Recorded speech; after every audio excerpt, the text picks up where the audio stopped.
o doutor Eduardo fez trabalhos já na Justiça Federal, então ele tem conhecimento do nosso caso, de várias situações que nós passamos, tem dados, né, que poderão nos ajudar.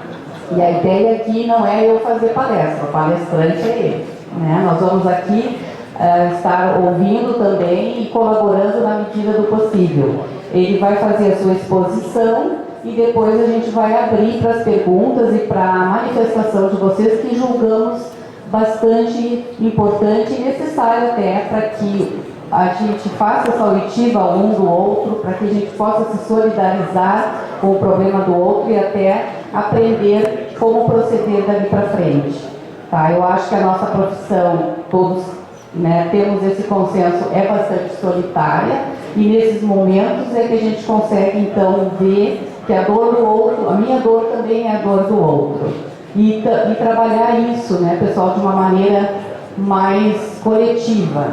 Eu cito o caso, né, do colega nosso lá de Porto Alegre, essa semana foi assaltado, e nenhum de nós tínhamos um contato dele, um outro contato, senão o celular, que foi justamente o celular roubado. Então, eu acho que essa rede que a gente precisa ter, que eu sempre falo quando faço intervenções, essa rede precisa existir, né? A gente tem que saber mais sobre o colega, dividir mais com o colega, principalmente o colega oficial de justiça, já que a gente não tem acesso, muitos de nós, aos demais colegas, porque trabalhamos em centrais. Mas essa rede é necessária, né? A gente tinha um colega que tinha sofrido o assalto, não sabíamos onde ele morava, qual era o telefone da família dele, o telefone da esposa dele, né? Então tivemos que esperar um retorno, que enfim foi possível, né? Porque através do computador dele, computador pessoal dele, ele conseguiu fazer um contato e comunicar o que tinha acontecido justamente com o demandado, com o executado, né? E aí o executado fez contato com outro oficial de justiça, que ele tinha o telefone, para avisar o que tinha ocorrido. E foi aí que a gente soube. Então é importante esses detalhes, assim, que isso tudo repercute na nossa saúde. Então eu estou aqui, vou ficar à disposição logo após para ajudar também nesse debate, mas a palavra é essencialmente do doutor Eduardo, que logo após o Gerson fazer a sua saudação inicial, vai aqui colocar para nós, tá bem? Gerson. Bom dia, colegas. Bom dia. Meu nome é Gerson, eu atuo na Justiça do Trabalho há 25 anos, como oficial de justiça há 21 anos, e é uma imensa satisfação estar aqui novamente no meio de todos vocês. Há vários anos eu não participava do nosso congresso. Eu me dei conta que a última vez que eu participei eu não usava óculos, e o tempo me levou à necessidade de usar óculos para a leitura. Então, eu compartilho dos pensamentos da Clarice. Acho que nós temos um momento muito benéfico para a troca de ideias, para o debate da nossa realidade, do nosso dia a dia. Penso que vivemos um momento bastante difícil, já tivemos outros, mas este é bastante significativo. Nós temos um momento em que uma onda liberal toma conta do país, e não sei quando isso se dissipará, mas é uma realidade, e isso nos traz realidades de supressão de direitos, de ideia de intervenção mínima do Estado, e nos afeta diretamente. Nós somos partícipes de um trabalho, e não só partícipes, mas agentes de um trabalho público importante, que tem, digamos assim, um caráter social muito grande, e muitas vezes nós não somos reconhecidos diante desse trabalho que nós realizamos. E acho que é o momento que nós temos aqui, então, para fazer esse debate, o conhecimento que o doutor Eduardo nos traz, as implicações que esse trabalho traz para a nossa saúde individual, e também o que isso pode reverter depois para a coletividade do nosso grupo de oficiais.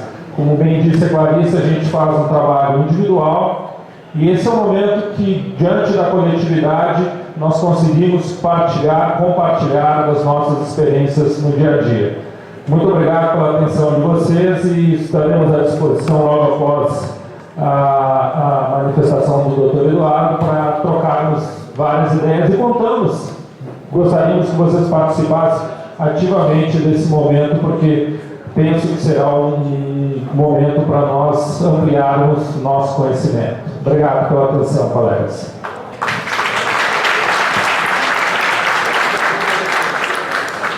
Bom, bom dia a todos. Eu queria inicialmente agradecer o convite por estar aqui, né? Toda a comissão chegou através da Rosane. Realmente para mim isso é muito importante.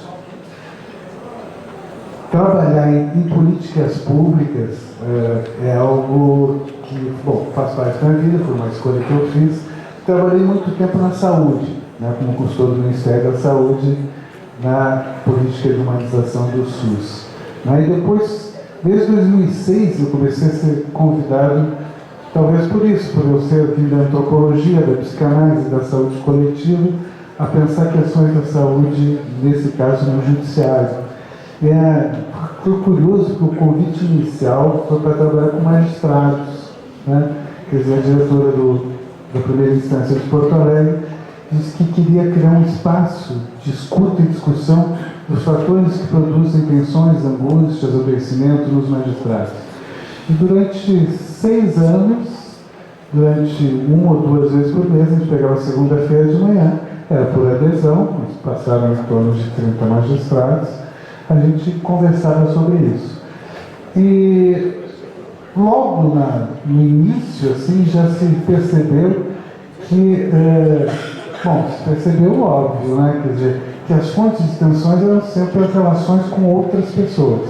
Relações com os judiciários, relações com outros magistrados, com as chefias, com os servidores, etc. Então, temos que conversar sobre relações, espaço de conversa sobre relações.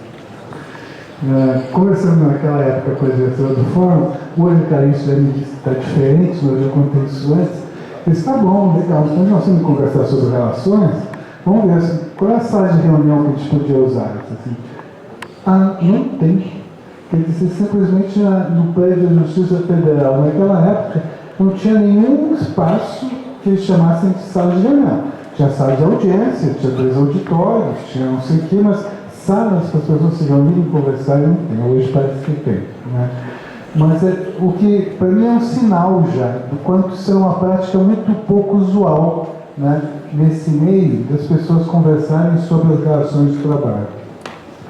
Mas se logo então passou, nós não vamos conversar só com magistrados, não. Nós temos que conversar com as equipes das varas, nós temos que conversar com as equipes de apoio, com a NTI, com o recurso humano, nós temos que conversar com a área da saúde, nós temos que conversar com o Citrajur, nós temos que conversar com outras pessoas, né?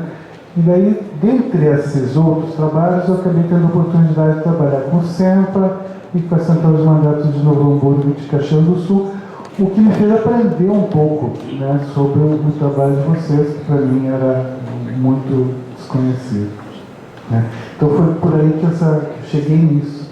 Mas também queria fazer uma observação que foi até um pouco constrangedor começar a falar agora, porque acabou interrompendo uma conversa que estava ótima, né? Quer dizer, sei que tem limite de tempo, mas eu estava escutando a Mara e as questões que ela trouxe e que eu vi que produziu na discussão, elas comunicam diretamente com o que nós pensamos em tratar aqui.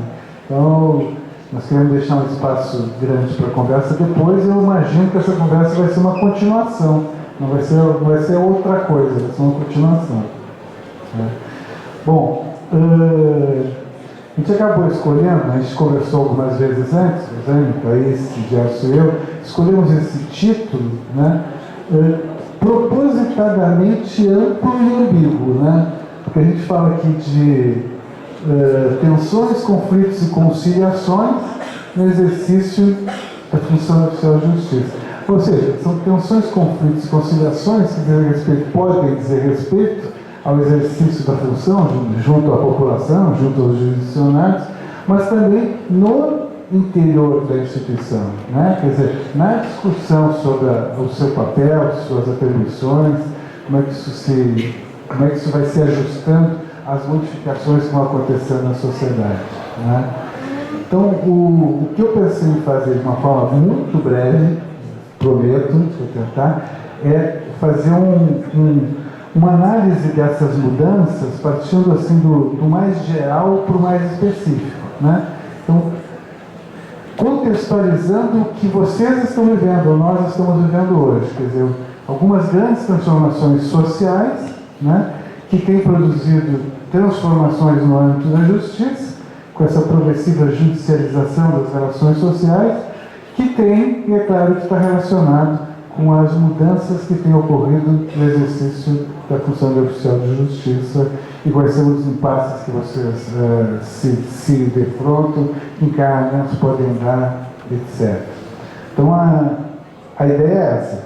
É claro que, como eu só tenho esse conhecimento de fora, né? Eu não sou oficial, não sou justiça, só interagir com vocês em alguma medida, para mim foi muito importante, e é muito importante, contar aqui com a Clarice e com o Gerson, né? Quer dizer, eles têm a legitimidade do lugar de fala aí, de quem está experimentando, vivenciando essas questões mais diretamente. O meu é um olhar um tanto de fora, apesar do trabalho que a gente já fez junto. Bom, pensando sobre essas transformações sociais, quer dizer, e apontar alguma coisa. É claro que a sociedade contemporânea mudou de uma forma absurdamente rápida em 20 anos, muito mais do que nos últimos 200, né? Quer dizer, ou seja, isso nos exige um esforço de adaptação muito grande. Eu escuto assim na clínica, quando eu comecei a trabalhar, dizer que a outra geração, a gente pensava gerações em torno de 20, 25 anos, né? Que era o tempo para a pessoa crescer, casar, ter filhos. Então, 20, 25 anos é uma geração. Hoje eu escuto no consultório que, não, a pessoa, então, meu irmão de outra geração, teu irmão, quantos anos ele tem? Menos 5. Quer dizer, 5 anos já mudou a geração, porque ele está numa outra rede social, são outra forma de se comunicar, são outros conceitos, são outra forma de vivenciar a sexualidade. Então, as coisas mudam de uma rapidez absurda, imensa, que nos exige muito, né?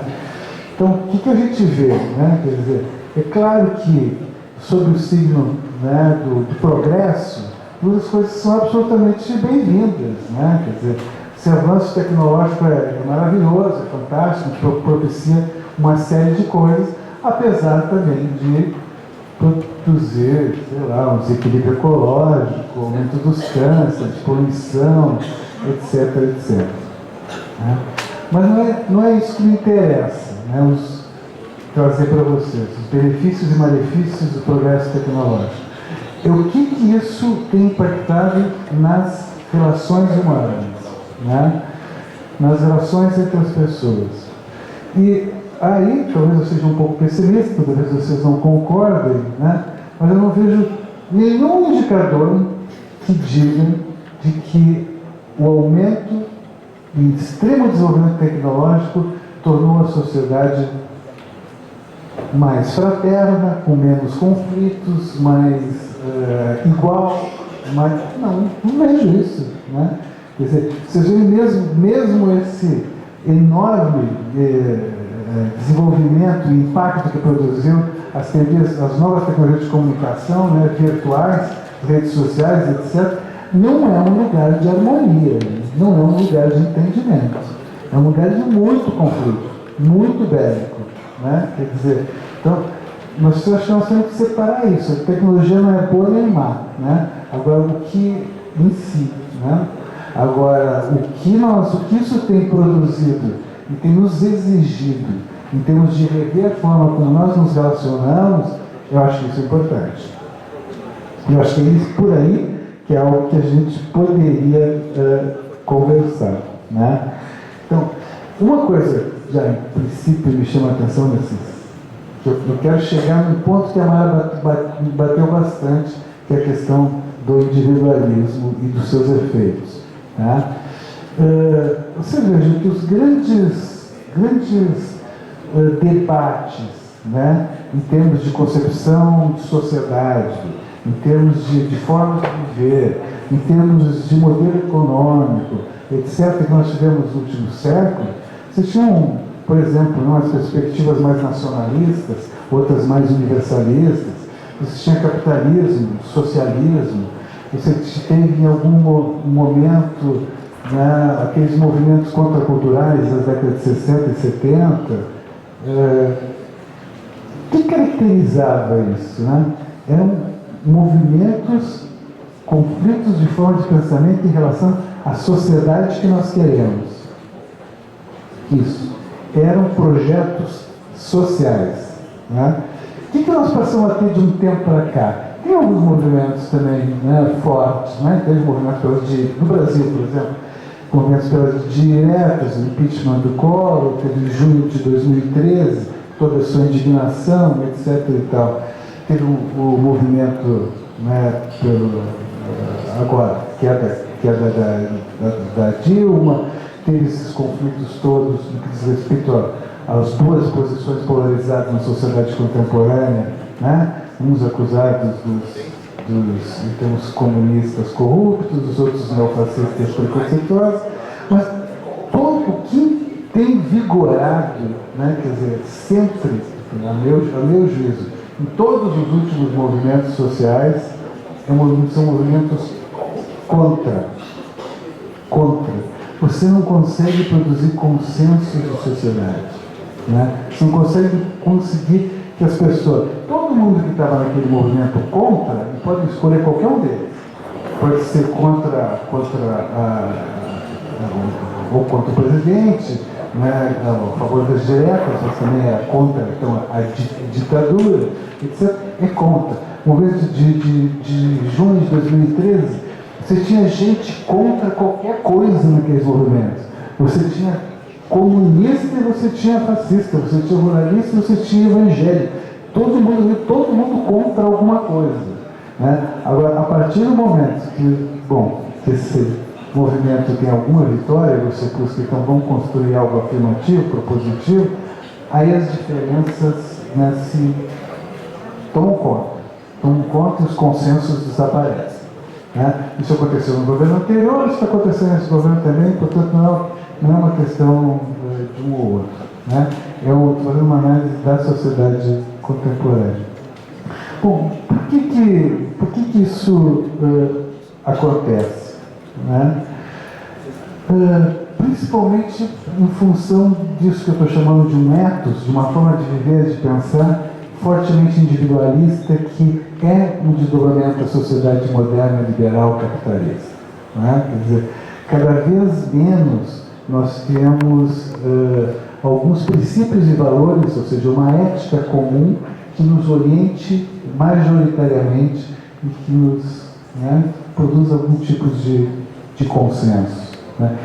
Isso é um problema. Isso a gente vê em vários âmbitos. Né? Então, assim, nas famílias, antigamente predominavam as famílias extensas, né? Quer dizer, depois agora tem um rápido deslocamento para as famílias nucleares ou nem famílias, né? Pessoas que moram sós.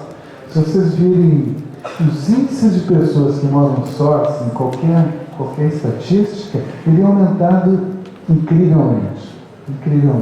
Então essa desagregação, ou seja, nós temos muita conexão, muita comunicação e ao mesmo tempo muita desagregação. Né? Isso eu percebo todo dia, no consultório, diz respeito às relações afetivas. Né? As pessoas têm muita facilidade, têm muita liberalidade mais para ter encontros, parcerias, mesmo encontros eróticos, mas vincular, quer dizer, criar uma relação afetiva e um projeto comum é cada vez mais difícil. Cada vez isso se desagrega. Né? Bom, se essa sociedade, né, em que nós vivemos, né, é claro que isso tem alguns efeitos. Né? Se nós não temos mais um mínimo consenso sobre os princípios e valores que nos orientam, o que resta para dirimir as nossas divergências, as nossas contendas? A lei, né? A lei jurídica, né? Quer dizer, e é a isso que as pessoas vão recorrer quando se sentem prejudicadas cada vez mais. Então, quando se fala uma progressiva, né, judicialização das relações, eu entendo por essa via. Eu não sou jurista, não estudei de direito, mas eu ficava pensando o seguinte, naturalmente vocês me corrijam. E essa relação entre lei e ética, né? A gente poderia supor, pelo menos um leigo, né, de que uma determinada ética deveria orientar a Constituição, a definição daqueles princípios vão estar presentes numa Constituição e dela deve derivar todo o aparato legal, né? Quer dizer, mas e se você não tem mais esses princípios, né, que orientam?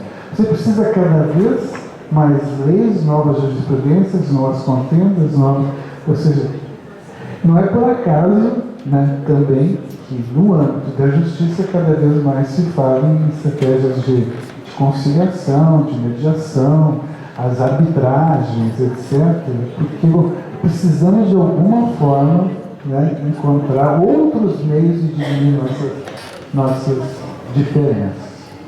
Bom, sendo esse o cenário, pensando agora na questão mais específica, né, do trabalho de vocês, né, eu fui resgatar o que eu escutei, né, dos oficiais das centrais, então, de Porto Alegre, Novo Hamburgo e Caxias. Anotei alguns dos fatores elencados ali por esses oficiais como produtores de seus mal-estares, né?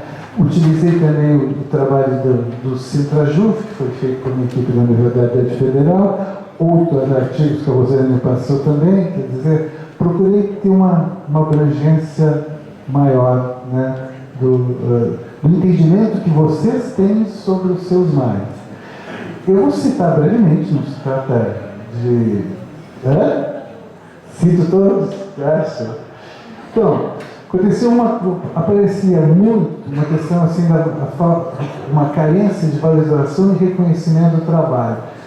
Quem falou aqui? Alguém falou isso aqui agora, de como tinha criado um Instagram, onde ali relatava algumas coisas sobre a vivência, a experiência dos oficiais. Nós, quando a gente fizemos esse trabalho lá em Caxias, a gente criou também, dentro da página lá da Justiça, um espaço onde serão relatados também episódios das vivências. Parecia urgente isso para todo mundo. Como o trabalho de vocês é quase invisível, né? Quer dizer, eu imagino que a maior parte das pessoas não gostam de vir chegar na sua casa no seu edifício oficial de justiça, sem ser problema, entendeu? Quer dizer, apesar de não ser. Aí você me contava aqui uma vez que ela teve que correr muito atrás de alguém para notificar que tinha que receber 60 mil, não é isso? Mas não deve ser o comum do trabalho de vocês, né? Pois é. Então, além disso, todas essas dificuldades, essas angústias, hostilidades, se deparar com situações dramáticas da população, quer dizer, os horários que tem, quantas vezes tem que ir até um tal lugar, ou lugares onde se sente inseguro, se objeto de hostilidade, isso não aparece, isso é invisível, só vocês sabem, né? Eu acho assim também que quando foram criadas as centrais, isso no âmbito da justiça ainda piorou. Imagino que deve ter sido grandes vantagens de criação das centrais, mas isso piorou, né? Eu ouvia relatos, as pessoas diziam que enquanto os oficiais estavam vinculados a determinadas varas, essa conversa existia muito mais. As pessoas contavam o que aconteceu lá, né? E sabiam que o processo era aquele, acompanhavam, discutiam, davam notícia para os juízes, etc. Então, hoje, muito menos ou quase nada, né? Vocês ficam muito entre vocês, quando ficam entre vocês, porque o trabalho já é solidário, né? Então, essa questão de valorização e reconhecimento aparecia muito. Bom, aparecia a abrangência e limites, né, do trabalho do oficial. Quer dizer, eu acho que esses são os pontos que nós ia propor para conversar. No final, eu vou entrar e pensar nessas redefinições de atribuições. A ideia é essa, pensar, bom, se a sociedade mudou, ou está mudando, a justiça está mudando, será que os seus tribunais de alguma forma não vão mudar, não tem que mudar, mas mudar como, mudar de que forma, né? Quer dizer, uma discussão importante, né? Bom, tinham muitas queixas sobre as condições de trabalho, sobre carga de trabalho, a violência, perigos na relação com os próprios cidadãos a serem vitimados, situações de sofrimento psíquico ligado aos próprios aspectos da execução dos mandatos. Essa questão volta na redistribuição, medo do esvaziamento das suas atribuições com a informatização acelerada que acontece, o individualismo, isso que eu falei da falta de comunicação com as varas, né? Uma questão que sempre aparecia, né, que é assim, uma questão de uma falta de educação continuada, de capacitações, nem para o início, né, quer dizer, alguém está entrando, você não tem um treinamento inicial, pelo menos na maior parte dos lugares que não tinha, quer dizer, então, esse descuido, né, uma desconsideração no processo de qualificação, formação dos oficiais que tem que fazer isso por sua conta na maior parte das vezes. E é claro, né, quer dizer, em função de todas essas questões, né, um alto índice de sofrimento psíquico. Então, se a gente for observar qualquer uma dessas pesquisas, do Citrajuf, que é outra de São Paulo, essa mais recente, que eu não tive acesso, mas que a Mara estava falando, sobre o índice ou percentual, né, de sujeitos que recorrem a medicações psicotrópicas, ansiolíticos, antidepressivos, estabilizadores de humor, etc., entre os oficiais de justiça, talvez o dobro do que da população em geral. Né? Tá todo mundo tomando remédio, mas você toma muito mais. Né? A ansiedade, a angústia, a insegurança, a sensação de desamparo, essa coisa que afeta os oficiais de justiça, é muito maior que a média da população. Acho que isso não há muita dúvida quanto a isso. Né? Então, mas então, tinha um último aspecto que era mencionado também quando foi pesquisada a situação dos oficiais, era o que também foi falado aqui agora, né? Acho que né? Uma questão do silenciamento, né? Que não é um silenciamento autoritário, não se pode falar sobre isso. Não, é um silenciamento que foi quase naturalizado, foi quase decorrente da natureza das atribuições de vocês. Se vocês têm que estar sozinhos e na rua, quer dizer, vocês não estão conversando, vocês não estão debatendo, vocês não estão discutindo. Né? Você perguntava, Vanessa, bom, tá, tudo bem, tem todas essas questões que são reconhecidas, são sabidas. A gente faz o que com isso? Né? Como é que a gente encaminha alguma coisa que mude, possa mudar essa situação? Né? Acabei de listar para vocês um inventário de queixas, né? De constatações de fatores que trazem mal-estar para os servidores. Mas e de que serve a queixa? Né? Quer dizer, aí eu falo um pouco do meu trabalho com psicanalista. A queixa é essencial, a queixa é importante. Ninguém chega em consultório dizendo que está tudo bem na sua vida. Né? Quer dizer, você chega lá porque alguma coisa está mal e você quer falar sobre o que está mal. Né? Agora, você tem que entender a queixa. Você não pode ficar na queixa. Né? Você tem que discutir o que está produzindo esse mal-estar. E a partir disso você tem que parar de estar numa posição vitimizada, né? Puramente queixosa. Tá, e frente a isso a gente vai fazer o quê? Né? Como é que a gente muda isso? Como é que a gente aciona um processo de mudança? Né? Eu acho que o silenciamento é uma das principais dificuldades. É não falar sobre isso. E não é só não falar entre vocês, é não falar nas varas, não falar com os magistrados, não falar com a sociedade, não falar, não tornar isso visível, não botar isso em discussão. Né? Quer dizer, esse eu acho que é um problema, que é uma dificuldade grande. Né? Mas então, para concluir essa minha intervenção, a gente poder conversar mais, são muitas questões, né? A gente pensou teria 3 pontos que a gente pensou que seriam importantes da gente colocar em discussão com vocês, né? Quer dizer, não quer dizer que vocês não possam trazer outros, né? Mas a gente tem que escolher alguns, né? Então, em primeiro lugar, pensou essa questão com as preocupações que são mais compreensíveis com os processos de aposentadoria, né?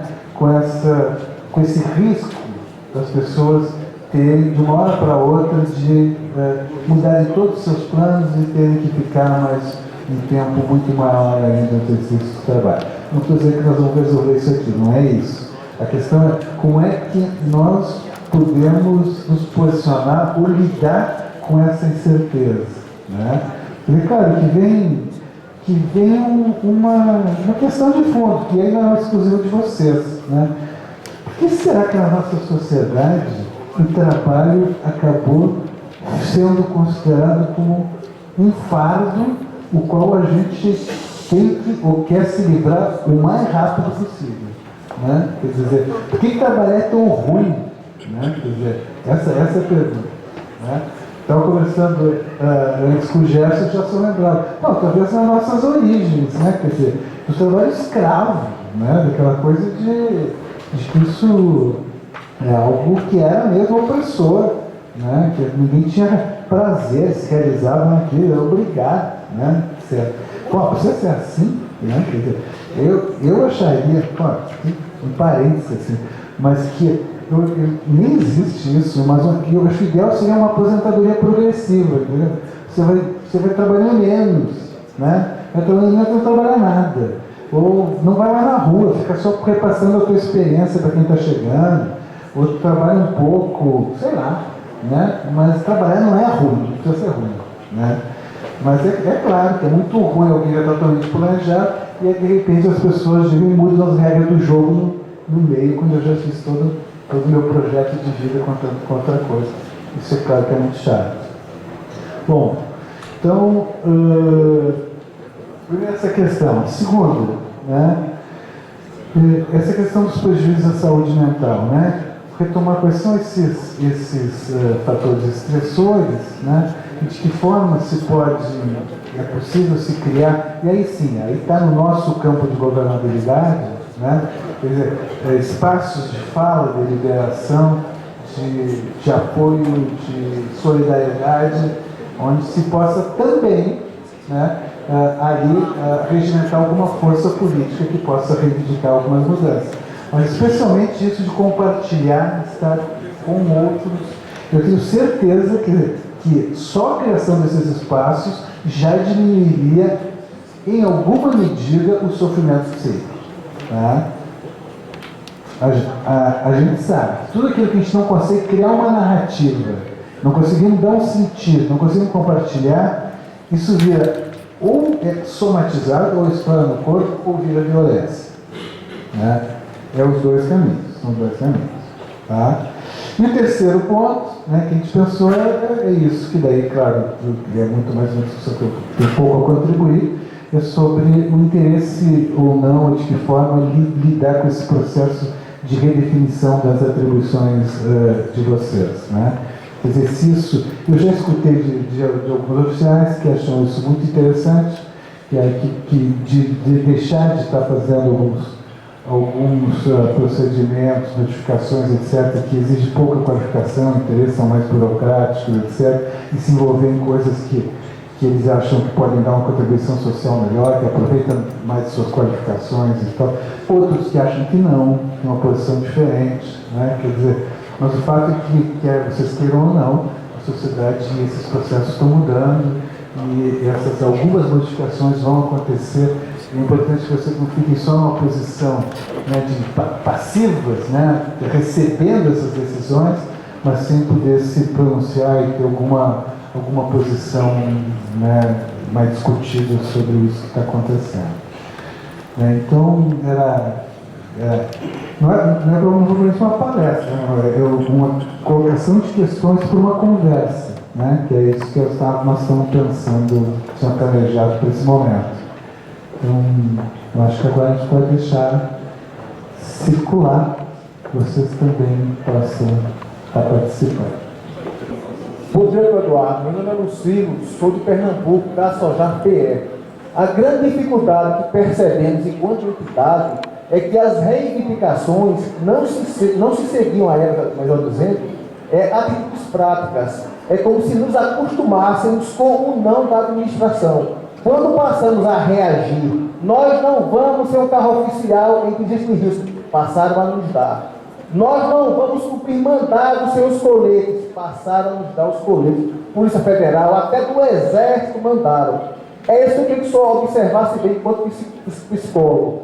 Quando as entidades se acostumam a fazer reivindicações sem atitudes concretas, cria-se um hábito e uma percepção de que não conseguiremos nada e que em nada avançaremos. Por quê? Porque as vítimas estão sendo passivas, parcimoniosas, com essa atitude da administração em alumbrar uma realidade latente de violência que nos atinge constantemente. Então, o que é que o senhor acha da atitude mais reativa das pessoas? Porque em Pernambuco tivemos atitudes nesse sentido, com êxito. O TRF1, para o senhor ter uma ideia, obriga os oficiais a percorrerem 100 quilômetros sem receber uma verba devida. Estamos com uma reação que está surtindo bons efeitos. Por que a administração age assim? Pela nossa passividade. Muito obrigado.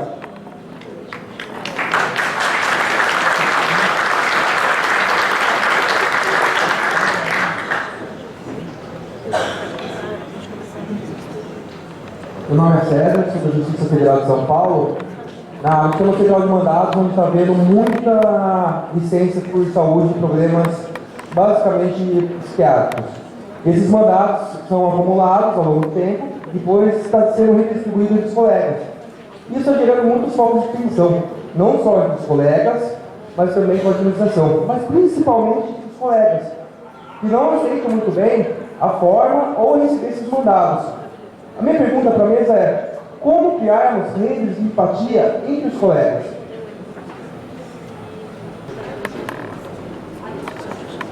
Eu gostaria só de colocar um exemplo do TRT da 10ª região, que disponibiliza segurança institucional para acompanhar os oficiais de justiça.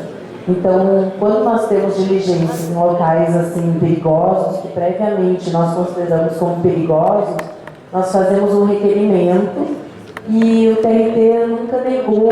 Eu acho interessante isso, para ser utilizado de repente como exemplo por outros tribunais. A gente tem o acompanhamento da segurança, 2 seguranças, e isso dá uma sensação melhor para a gente cumprir o mandado, né, de segurança. Então, só uma sugestão. Obrigada. Era isso que a gente ia falar também. Meu nome é Janete, da Justiça Federal, do DF, e a gente tem o apoio da CEVIT, que é a segurança institucional, nas diligências mais perigosas. A gente faz pelo SEI, abre um pedido, explica qual é a diligência e é destacado algumas seguranças. Eles fazem pesquisa, se a pessoa tem arma, se não tem, se tem antecedentes criminais, e dão todo o suporte para a nossa segurança nessas diligências que são mais perigosas.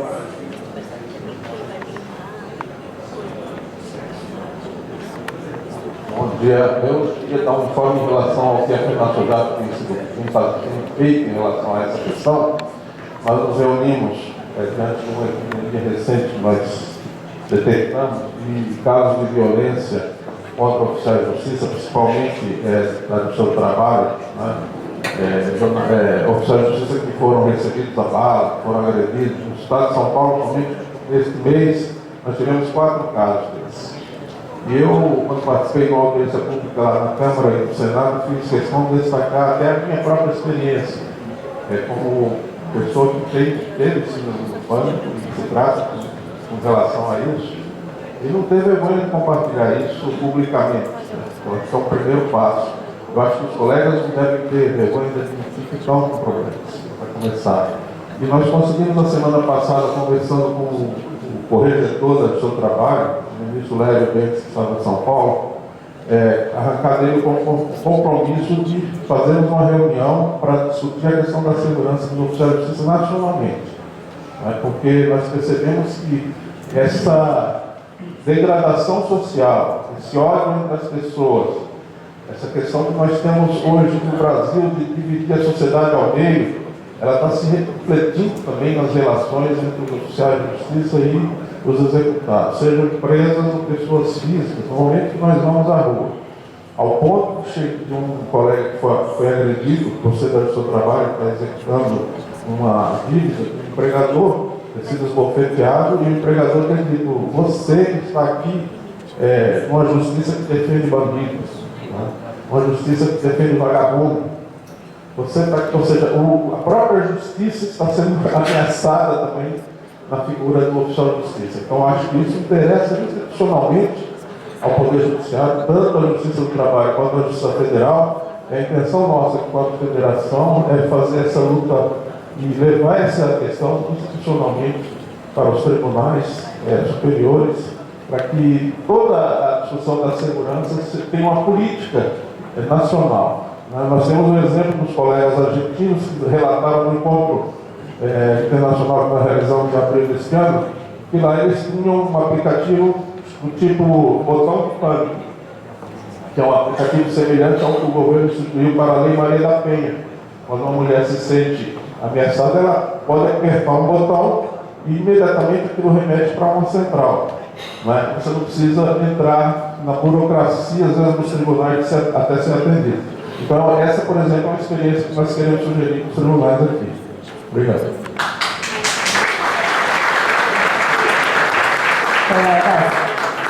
Só mais 2 intervenções, porque a gente está indo para o tempo, tá bom?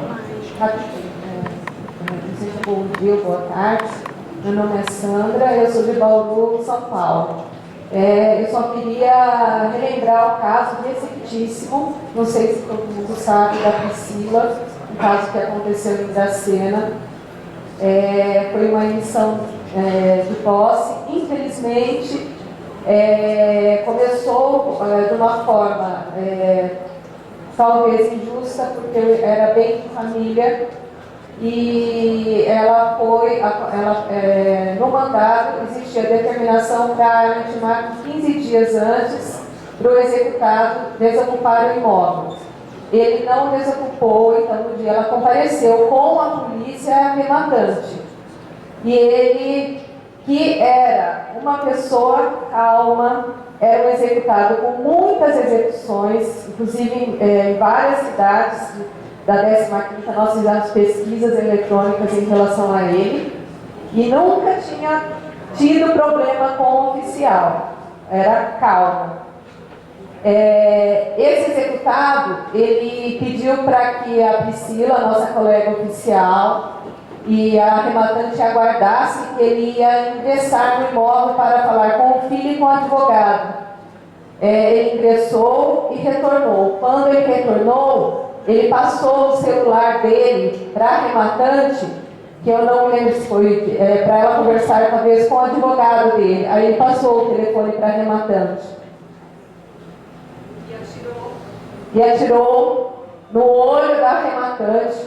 Ela perdeu o olho e em seguida a polícia que estava presente disparou 2 tiros e ele veio a falecer. Então foi um executado calmo, uma diligência que ninguém esperava que fosse ser trágica como foi. Obrigada.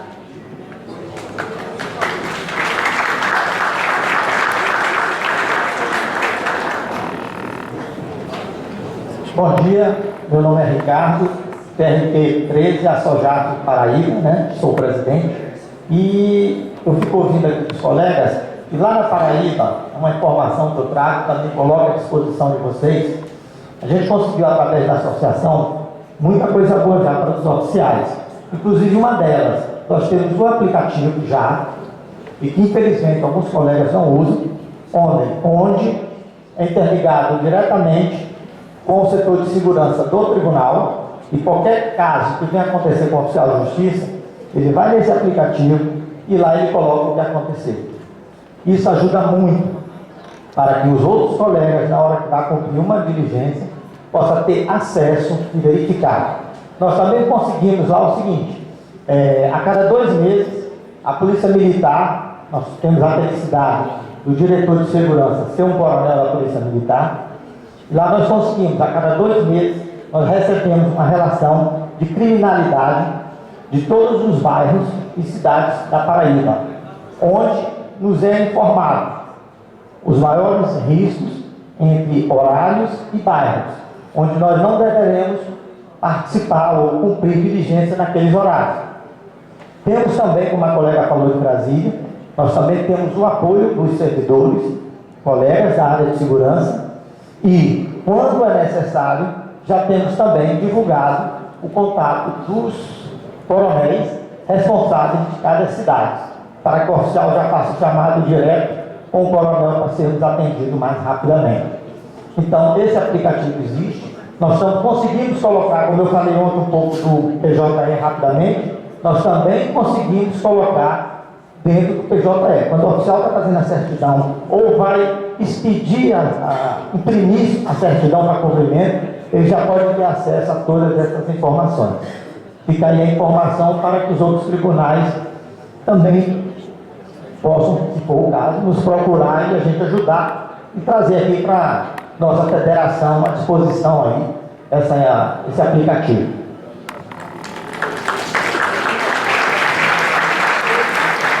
Ok, obrigada, colegas.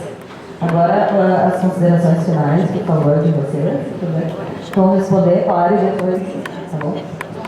Bem, bom, as questões foram colocadas, eu vou fazer comentários sobre as duas primeiras, alguma coisa sobre a violência, mas eu vou deixar para o Gerson e para a Clarice comentarem as outras, que eu acho que eles têm mais conhecimento do que eu, com certeza. A primeira questão colocada, quando falava os colegas lá do fundo, sobre a importância dessa atitude combativa, né? Quer dizer, que acaba sendo muitas vezes a única forma eficaz para se conseguir determinadas questões. Né? Chamou a atenção quando você relatava, você falava, vamos falar isso, nós não vamos meter nós. Eu acho que esse nós é importante, né? Quer dizer, toda vez que vocês conseguem agir de forma coletiva, né, ou em nome de um coletivo, é claro que isso ganha força, isso ganha poder. Mas também uma questão que eu coloco é que esse nós, ele não precisa ter umas fronteiras tão bem definidas. Até porque não existe total consenso nem entre vocês e nem entre os supostos opositores. Eu digo assim que muitas vezes, por exemplo, as próprias administrações, os magistrados, parte deles seriam sensíveis a algumas reivindicações.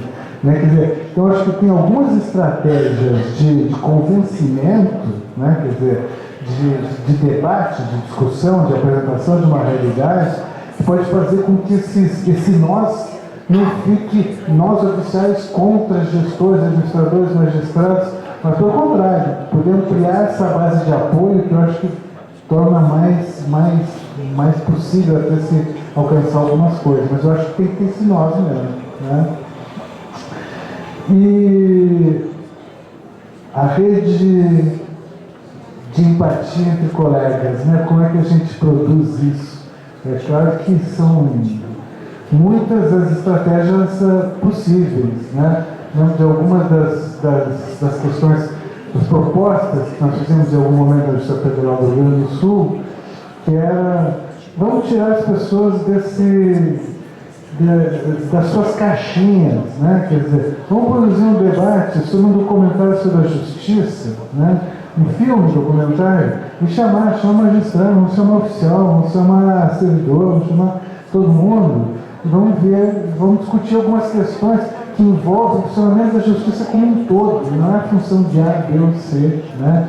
Ou então, outras vezes, nós fizemos isso que eu já relatei, vamos fazer uma reunião. Quais são as varas que mais nos dia a dia uma parte mandada? As execuções fiscais, a previdenciária? Vamos conversar com a equipe levar alguns oficiais os magistrados, os diretores de secretaria, vamos conversar sobre o que está funcionando bem, o que não está funcionando bem, né? no andamento, no cumprimento desses mandatos, etc. E tal. Fazer com que poder escutar qual é a perspectiva do outro, né? Romper com. Eu acho que isso ajuda a produzir empatia, né? Você escutar o outro falar desde o seu lugar, que muitas vezes você desconhece, você só supõe, você imagina. Isso pode ajudar, né? Uma última observação que eu ia fazer, vocês pais falaram sobre a questão da violência, é que pela natureza do trabalho de vocês, muitas vezes vocês estão num momento radical, num momento crucial da vida de alguém que está ali desesperado, está se sentindo desamparado, agredido, injustiçado, sem saída, e precisa reagir de alguma forma, e reage de uma forma absolutamente racional. É claro que o oficial não é responsável pelas desgraças da vida do sujeito, mas ele precisa, não ser uma passagem ao ato, fazer um ato que consiga tirar ele daquela posição e a tragédia se dar, né? Então, é claro que pela natureza da de vocês correm um risco muito maior do que o vizinho dele, do que o padeiro, ou outras pessoas com quem ele convive, né? Porque vocês são os portadores, né, de algum tipo de documento que vai fazer com que todo esse seu sofrimento, sua angústia venha à tona. É terrível, mas é isso.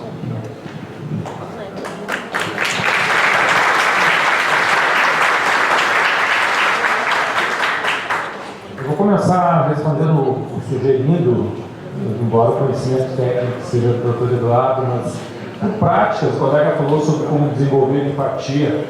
Eu lembro que quando eu trabalhei no interior, uma das formas que Porto Alegre é um pouco mais difícil, capital, o centro é maior, mas quando eu trabalhei no interior, uma das maneiras que eu utilizei para me aproximar dos colegas e desenvolver essa empatia e envolvê-los na nossa realidade era frequentar a secretaria. Eu sei cozinhar, lá tinha uma cozinha. Várias vezes eu fiz almoço com os colegas. Vamos fazer um carreteiro hoje, que é um prato tradicional. Chega sexta-feira, não tinha audiência. Normalmente tem time de futebol, tem uma equipe de vôlei. Quer dizer, eu me integrava com o pessoal não para falar sobre trabalho, mas também para falar sobre trabalho. A gente começa a conversar sobre coisas do cotidiano e daqui a pouco vem situações do nosso dia a dia que os colegas não conhecem, não têm a menor realidade, e que acham que nós vamos lá só entregar uma notificação e está tudo certo, e esse tiro no olho que recebeu o arrematante, isso nem existe, a ficção é lá no filme para causar uma dramaticidade naquele entretenimento que está sendo apresentado. Então, assim, uma das maneiras que eu consegui envolver os colegas foi essa, me aproximando de situações do dia a dia, de atividades que não eram de trabalho, mas também nós falávamos sobre trabalho e eles tomavam conhecimento do que nós vivíamos. E um colega lá de Pernambuco, que eu acho que trouxe uma questão que eu concordo, não sei qual é a dimensão até onde chega a manifestação dele, mas no âmbito do nosso trabalho, eu penso que se nós não sairmos do discurso para a prática, em muitas situações nós não teremos um resultado positivo. É preciso muito mais que as lideranças fazendo o discurso e fazendo o contato com as autoridades. Precisa também o suporte no dia a dia da participação efetiva dos outros colegas, para que aquele resultado aconteça, porque senão fica sempre naquela situação de passividade. Tem um ou dois que vêm aqui conversar comigo, mas o restante está lá fazendo o seu trabalho. Deixa aí, não vamos tomar nenhuma providência em relação a essa reivindicação. Então, eu acho que é importante essa efetividade na luta de todos. Não adianta nós esperarmos somente pelas lideranças. Eu há bastante tempo estou afastado, uma das razões foi o nascimento da minha filha, mas antes disso eu já tinha me desligado um pouco, mas No dia a dia eu ainda continuo, né? Participei da SOJAF na gestão da Clarice e várias situações. Eu acompanho nosso colega Eduardo, que fez várias reivindicações também em benefício dos oficiais. Mas faço a minha meia-culpa também, que não estou tão efetivo quanto eu poderia ser. E uma questão que trouxe o Neemias, do discurso do executado, eu acho que é importante a gente ter clareza do momento que nós vivemos. Nós temos autoridades que desrespeitam as instituições, que criticam o Poder Judiciário efetivamente o Poder Judiciário trabalhista, que acham que nós temos direitos, ou os trabalhadores têm direitos demais, e isso gera um clima de incentivo aos empregadores de afrontar um oficial de justiça. Porque, afinal de contas, como disse aquele deputado, nós estamos lá defendendo bandidos porque é o discurso de autoridades que nós ouvimos hoje em dia. Então é importante a gente ter clareza desses momentos para que nós possamos refletir e verificar a realidade que nós vivemos e o quanto é importante a gente se unir e deixar de lado algumas situações que nos diferenciam em benefício da efetividade, da qualidade, da tranquilidade, da segurança para a realização do nosso trabalho. Pessoal,